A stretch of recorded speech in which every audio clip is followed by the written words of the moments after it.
Good morning. It is August. It's August, year 2.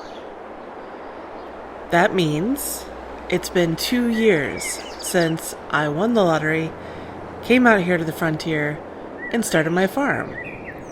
This is amazing. This is such an exciting month. I can't even tell you. Looking around here, I'm just remembering what it was like when I left the city 2 years ago with my TLX Phoenix truck over there and a wheel loader and a tipper trailer, and came out here to check out my new plot, and it was this little oasis completely covered in sand everywhere as far as the eye could see.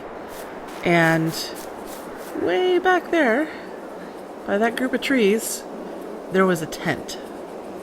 They gave me a tent to live in.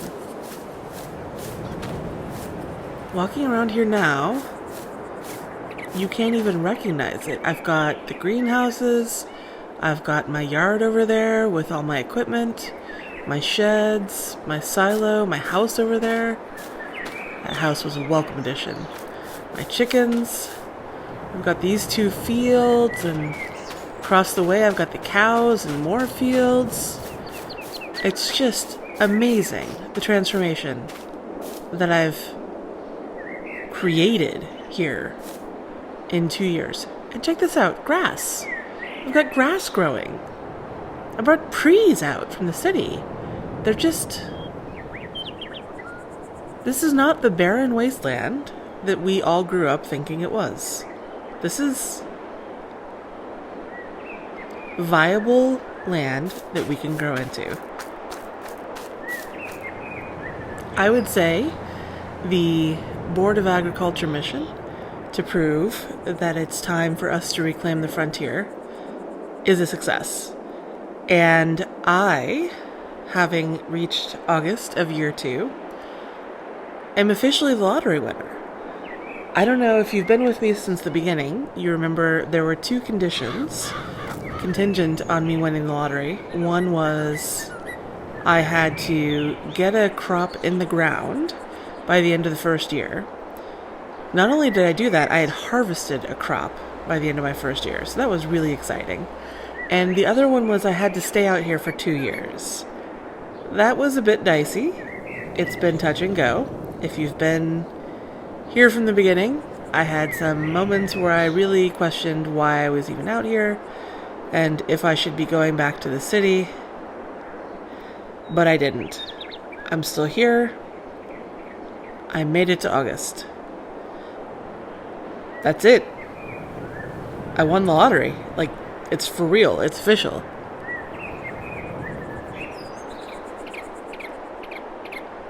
There will be a small ceremony later in front of District 8 in the park just outside of the city gates, where the Board of Agriculture will commemorate my lottery winning.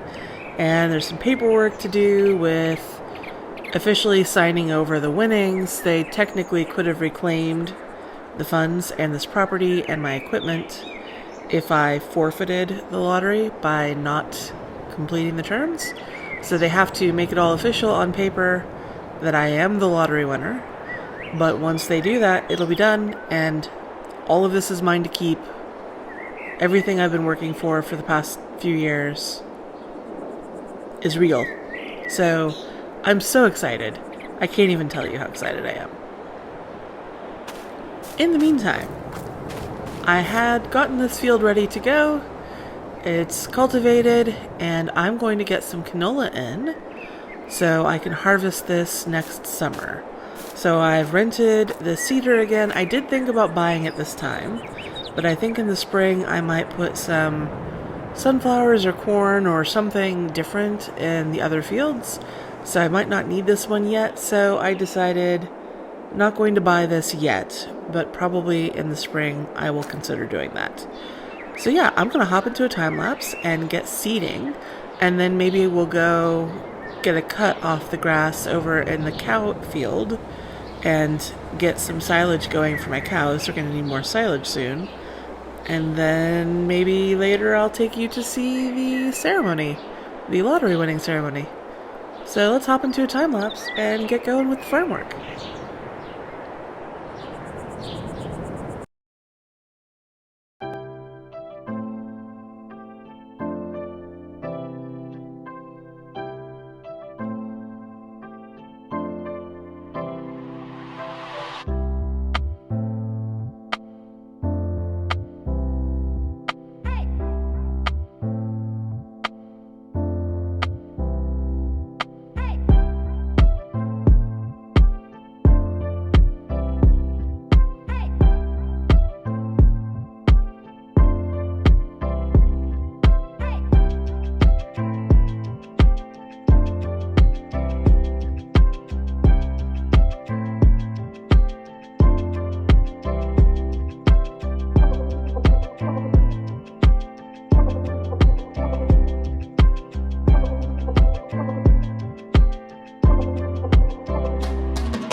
Okay, I got all that seeding done, and I went ahead and rolled the other field off camera because rolling is one of the most boring jobs there is to do on a farm.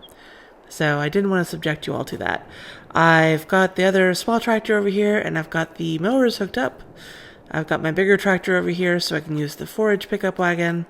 So I'm going to mow this field. It is ready for a cut. It's looking really nice. Very lush. Definitely pays off waiting the extra time in between cuts. So, my plan originally was to make hay for my second cut instead of silage again. But when I did that contract over earlier in the year, I still have all of these hay bales left. Like 10 hay bales left. And I don't need that much hay when I make total mixed ration. they're plenty fine on that for the moment. So I don't think I need more hay right now. I'm going to make silage instead. And I've got a fair amount left in here. Well, maybe less than it seems. I'll take stock of this in the winter and see. I might have enough to sell, or maybe I will just keep it for the cows. We'll find out. But let's hop in this tractor and I'll go into another time lapse and get the mowing done. And we'll just move right through the farm chores today.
All right.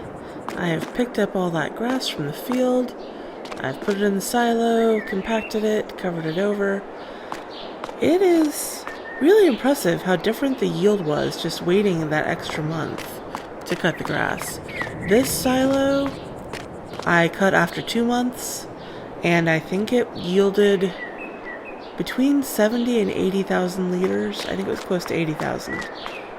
This silo I cut after 3 or 4 months, and it yielded something like 110,000 liters.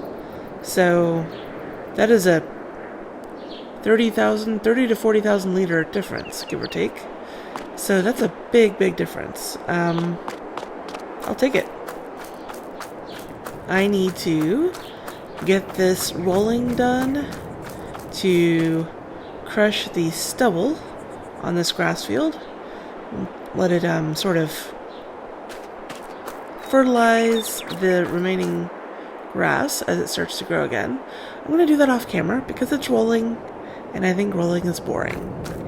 So I think after that, I noticed that field over there and the one that's over by my main yard have a lot of weeds on them. I think I need to cultivate both of those fields to knock the weeds down, or else I'm afraid I'm going to have trouble with the equipment I have when the time comes to plant those fields again. So I'm going to do that off camera. It's already been a busy month, but I'll see you a little later when the time comes for my 2-year lottery winner ceremony. I'm so excited about that. Can't wait to share it with you. See you in a bit. Well, I'm over at the cow yard. I came over here to put away the rest of the equipment after I'd been cultivating both of these fields, and I found this note on this tractor. The note says, "You were never supposed to succeed, lottery winner. Watch your back." Now, I mentioned to you recently, after everything went down with the greenhouse, oh man, I didn't even tell you about the greenhouse. After everything went down with the greenhouse, I put a bunch of cameras in my main yard. I didn't put any cameras over here. There's nothing to show me who came up here and left this note. And I was over there cultivating the field behind my house, so I have no idea anybody could have driven up here. You were never supposed to succeed. Watch your back.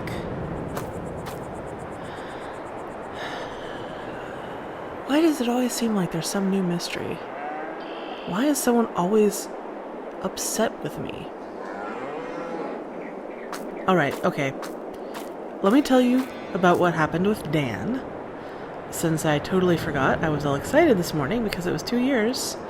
And of course there couldn't be an episode without some sort of drama.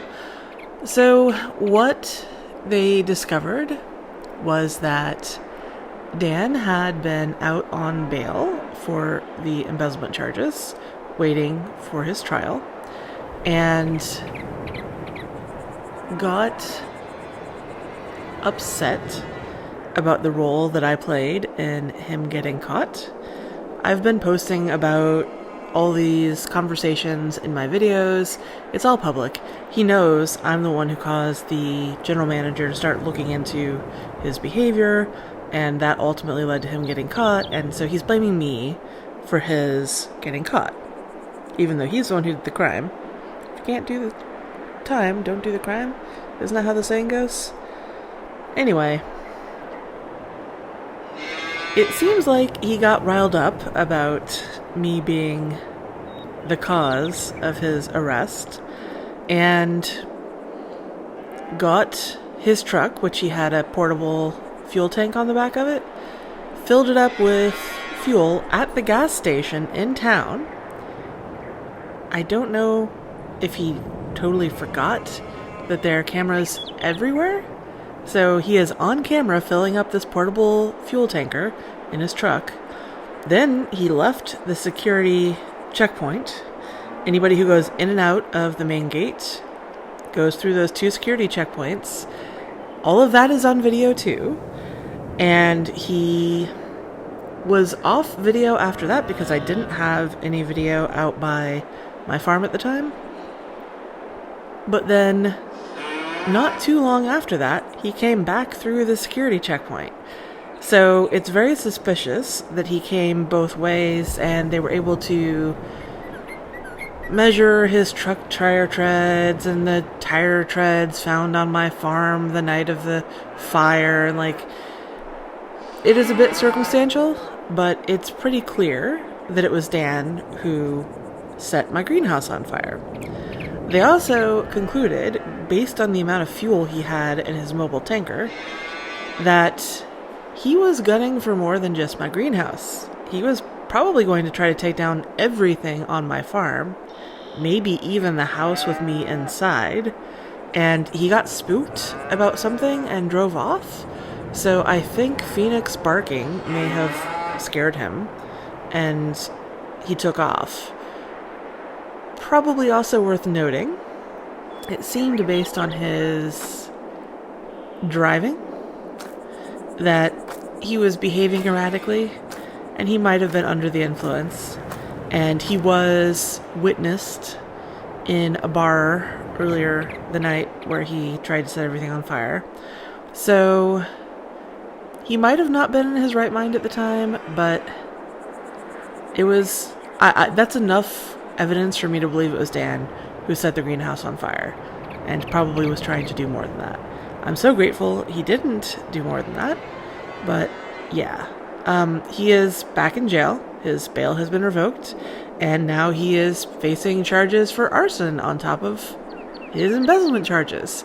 So I don't think I have to worry about Dan again for a while, but that does lead me to wonder who left this note. Like,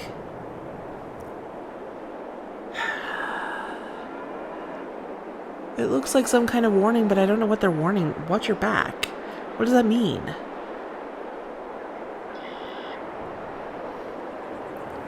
I don't even know what to do with that. You were never supposed to succeed.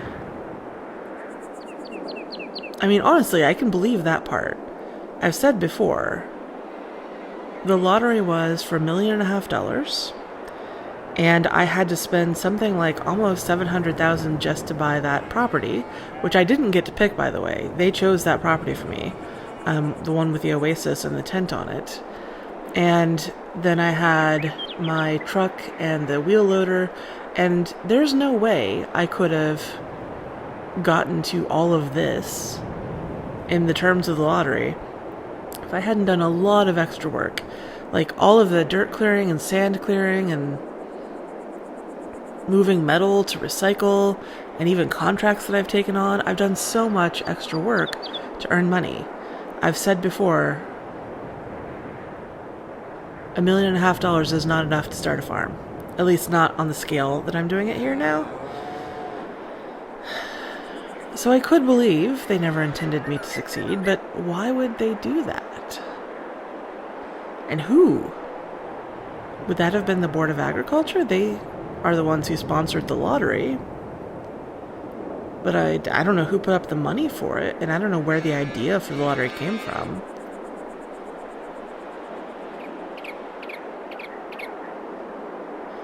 This feels a lot bigger than some guy who's angry at me for getting him caught.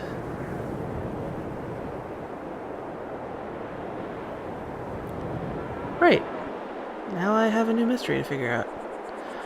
Well, anyway, I'm gonna get this tractor put away, finish clearing up over here, and maybe when I am in town later for the ceremony, I'm gonna pick up some more cameras and get this cow yard set up. Probably should do something over there with the dairy too. Clearly somebody is snooping around my property again. Joy.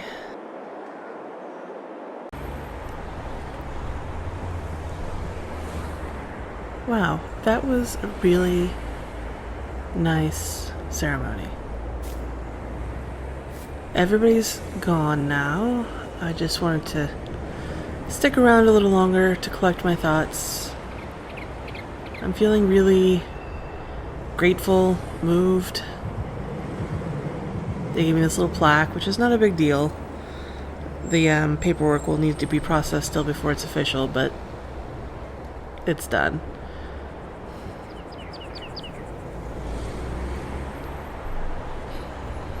Leo got me these nice flowers. He headed out early to the farm. He said he's got a surprise planned for me. He needs to go set it up. So I don't know what's waiting for me out at the farm when I get there, but I'm supposed to kill a little time, which I think I can do.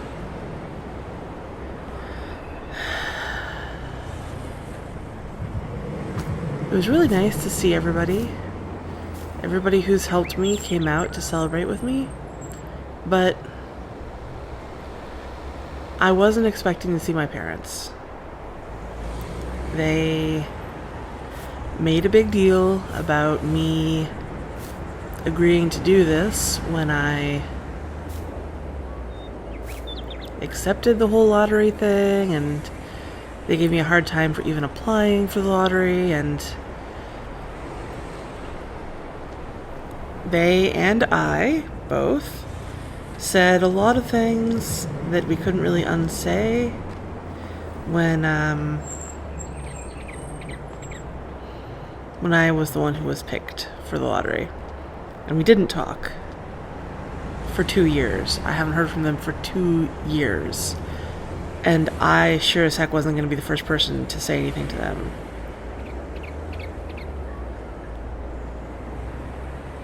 But they showed up today. And they were really nice and apologetic. And they said that they never should have said what they said. They've been watching my videos.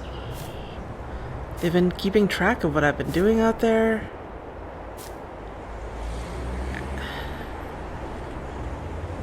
They said I'm making a difference. They said they're proud of me. They said sometimes they go up to the restaurant in the round where you can look out on all of the frontier in every direction and look out there and see me literally changing the world.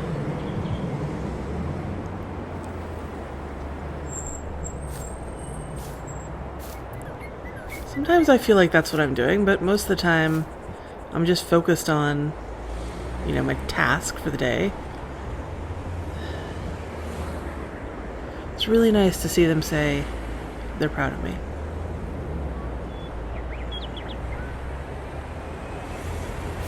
It doesn't undo 2 years of not talking, but maybe that opens the door to undo 2 years of not talking.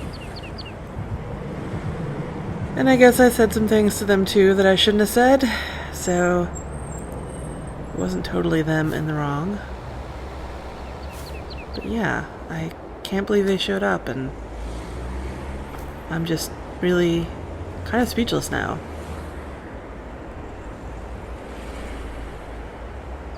I guess that's it.